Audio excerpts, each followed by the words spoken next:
కానీ ఈ మధ్య కాలంలో మాకు పెళ్లి వద్దు, రిలేషన్షిప్ ముద్దు అంటే యువత ఎందుకు ఇలా?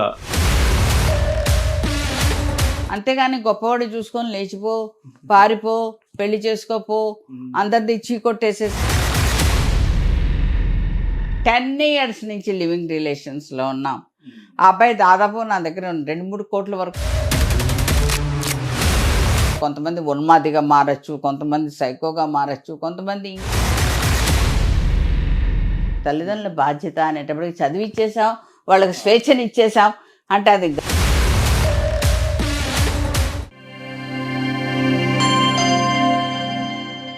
వెల్కమ్ టు ధాత్రి. ఈ రోజు మనతో ఉన్నారు ద గ్రేట్ వనజారావు గారు. Madam, welcome to Dhatri. సాయిరా. మేడం, ప్రతి మనిషి జీవితంలో పెళ్లికి ఒక ప్రత్యేక స్థానం ఉంది. ఎందుకంటే పెళ్లితోటి మనిషికి ఒక పరిపూర్ణత వస్తుంది అంటారు. పెళ్లి తర్వాత ఒక తండ్రిగా, ఒక భర్తగా, పిల్లల బాధ్యత, ఇవన్నీ బాధ్యత మొత్తంగా ఒక పరిపూర్ణత పెళ్లితోటి వస్తుంది. కానీ ఈ మధ్య కాలంలో మాకు పెళ్లి వద్దు, రిలేషన్షిప్ ముద్దు అంటే యువత ఎందుకు ఇలా పెళ్లిని వద్దనుకుంటుంది?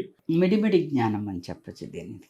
ఎందుకంటే ఒక ఫౌండేషన్ అనేది పటిష్టంగా లేనప్పుడు ఆ కుటుంబంలో, ఆ తల్లిదండ్రుల్లో ఆలోచన, అవగాహన అనేది ఎవరికి లేనప్పుడు ఇలాంటి వెర్రిమోరి తలలు వేస్తూ ఉంటే ఆలోచనలు, అది చాలా తప్పు, సమాజానికి విరుద్ధం కూడా.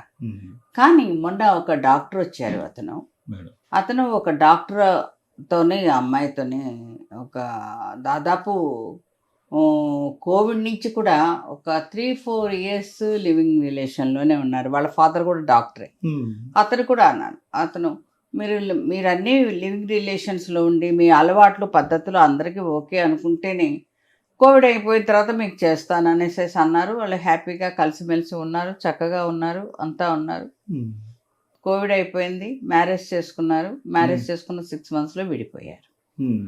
మరి ఇన్నేళ్ళు లివింగ్ రిలేషన్స్లో కలిసిమెలిసి ఒద్దిగ్గా అన్యోన్యంగా ఉండేవాళ్ళు మ్యారేజ్ అయిపోగానే ఎందుకు విడిపోయారు?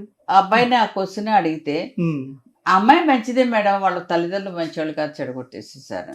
అంటే అన్నాళ్ళు చెడగొట్టది ఈ మధ్యలో చెడగొట్టేసారు. పెళ్ళయ్యాక ఎందుకు చెడగొట్టారు అంటే, పెళ్ళయ్యాక అమ్మాయి కొన్నాళ్ళు వాళ్ళ ఇంటికి వెళ్ళింది మేడం, అప్పుడు అమ్మాయిని ట్యూన్ చేసేసారు, నన్ను వేస్ట్ గాడి కింద పడేసేసారు.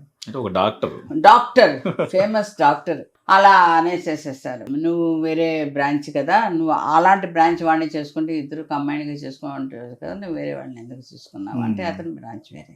అలా అనేటప్పటికీ ఇంకా ఇద్దరిలో క్లాషెస్ వచ్చేసాయి.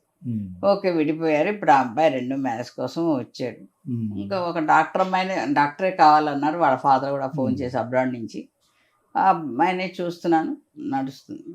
కానీ లివింగ్ రిలేషన్లో ఏం ప్లస్ మార్కులు వచ్చాయి, అది మెయిన్ పాయింట్. చాలామంది కూడా ఇలాంటి లివింగ్ రిలేషన్ అంటే అదేంటంటే వాళ్ళు మరీ టూ మచ్కి వెళ్ళిపోతున్నారు. ఇంకొక అమ్మాయి వచ్చింది కాంప్లెక్స్లో, అందరికీ తెలుసండి మేము లివింగ్ రిలేషన్లో ఉన్నాం. 10 years నుంచి లివింగ్ రిలేషన్స్లో ఉన్నాం. ఆ అబ్బాయి దాదాపు నా దగ్గర 2-3 కోట్ల వరకు తినేసేసాడు. సినిమాలకని వాటికని పెట్టేస్తాను అన్నాడు, తీసుకున్నాడు, తినేసేసాడు. సంసార ధారణ తెగిపోయేంత వరకు వాళ్ళు టూ మచ్గా కలిసి ఉండి ఇప్పుడు ఆ అమ్మాయికి పెళ్లి కావాలని వచ్చింది. ఇప్పుడు ఏం పెళ్లి కావాలని సెకండ్ మ్యారేజ్ చూడండి, నాకు రాయల్గా ఫస్ట్ అయితే నాకు వద్దు అనేసేసాను. నేను కూడా అబ్బాయికి కూడా ఉన్నది చెప్తాను, ఎందుకంటే కాంప్లెక్స్లో అందరూ కూడా తెలుసు కాబట్టి అందరూ రిలేషన్షిప్ ఉన్నానని. అందువల్ల ఈ రిలేషన్షిప్ అనేది తల్లిదండ్రులు కూడా ఎందుకు ఆమోదిస్తారు? వద్దమ్మా, తప్పు. స్టార్టింగ్లోనే గట్టిగా ఒక చెంప తప్పేస్తే ఒక బుర్ర తిరుగుద్ది, ఓ చేసేది తప్ప అనేసేసి, అమ్మ అయ్యా కుయ్యమ్మయ్యా ఎక్కడ బిడ్డలు బాధపడతారు వద్దని చెప్తే అనేసేసి తల్లిదండ్రులు భయపడుతూ కూర్చుంటే ఆఖరికి ఇలాంటి అభాస్పాలు అవడం అనేది న్యాయమే కదా. ఇప్పుడు పండక్కో పబ్బానికో అల్లుడి ఇంటికి పోతున్నాం, లేకపోతే కోడలు ఇంటికి పోతున్నాం అంటాం. మరి వీళ్ళు ఏం చెప్పి వెళ్ళాలి? ఏం చెప్తారు? అది నిజమే. ఎందుకంటే వీళ్ళు సమాజంలో ఒక చీగు కొట్టేంత వరకు తెచ్చుకుంటున్నారు వ్యవహారం తప్పనించి. కానీ వీళ్ళల్లో ఒక విధంగా మేము ఇలా కలిసిమెలిసి ఉంటే అతనిలో ఏం ఫాల్ట్ ఉన్నాయో ఏంటో అవన్నీ నేను కనుక్కోవచ్చు. కొంతమంది ఉన్మాదిగా మారచ్చు, కొంతమంది సైకోగా మారచ్చు, కొంతమంది ఇంకేదో టార్చర్ పెట్టచ్చు.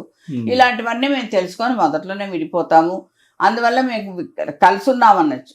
అది ఒక పాయింట్కి మనం ఆలోచించవచ్చు. కానీ అది ఎప్పుడు తెలుస్తుంది?